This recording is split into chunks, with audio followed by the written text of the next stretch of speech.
tried rose jam? It's a wonderful, fragrant, and delicious jam made with rose petals. I'm going to share a special recipe that was shared to me by our dear friend Hosnieh. Hosnieh is originally from the Tabriz region, but growing up in Vancouver, she'd always make us this jam, and it is delicious. Rose jam is a very unique and special jam that's prepared in a unique way. Now, typically, you'd combine all the ingredients and let it cook together, but for the rose jam, we need to be very delicate in our approach of preparation. You can prepare this jam using either dried Gole-e-Mohammadi or fresh Gole-e-Mohammadi. Now, Gole-e-Mohammadi is the type of rose used traditionally for this jam. I have some dried Gole-e-Mohammadi. Now, this was sent to me from Iran, but you can go to any specialty Iranian shop and you can find it there. And I'm gonna measure 1.5 cups of rose petals. You just need to go through the rose petals and just remove any green leaves or stems that are left behind. You want this jam to purely be of only rose petals. Now that I've finished cleaning my rose petals, I'm going to dry roast it on medium or low heat for a few minutes until I just allowed any excess moisture that's in the rose petals to basically evaporate. I'm using a shallow pan to fry my rose petals.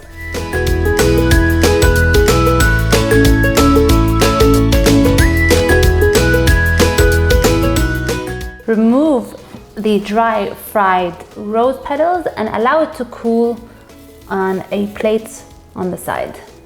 Next, I'm gonna prepare the sugar syrup. In a medium-sized pot, I'm gonna combine the sugar and water, and on medium heat, I'm gonna allow the ingredients to simmer until it forms a nice thick syrup. My sugar syrup has been bubbling away for the past 20 minutes. I'm gonna reduce the heat a little bit, and to this, I will add my rose petals. I'm going to allow the rose petals to simmer in my sugar syrup for a couple of minutes. It's starting to smell incredible. Add 2 tablespoons of lemon juice. Cover the lid of your pot with a kitchen towel.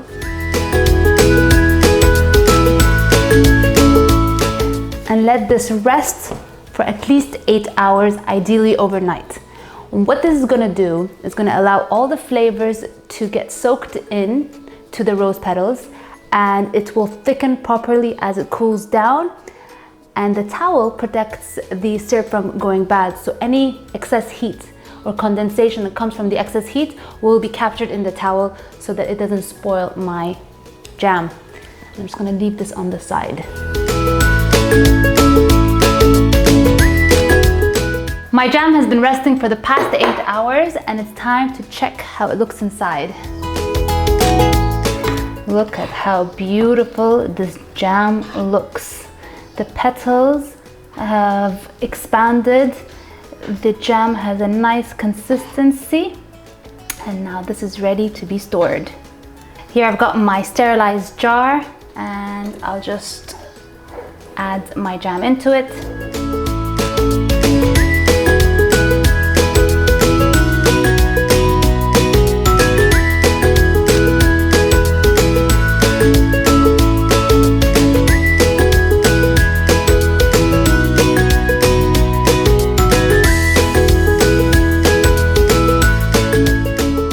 Now comes my favorite part, time to test out my jam. I've got a toast here, which I'm gonna add some butter to it. I'm gonna help myself to some of this gorgeous jam.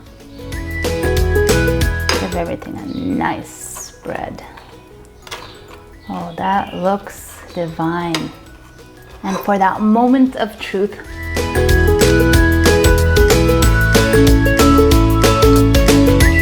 this is incredible. This jam has a beautiful, fragrant smell and flavor. It really is divine. One of my favorite jams. You guys have to try and make it and let me know what you think. Hope you enjoyed this recipe. See you guys later.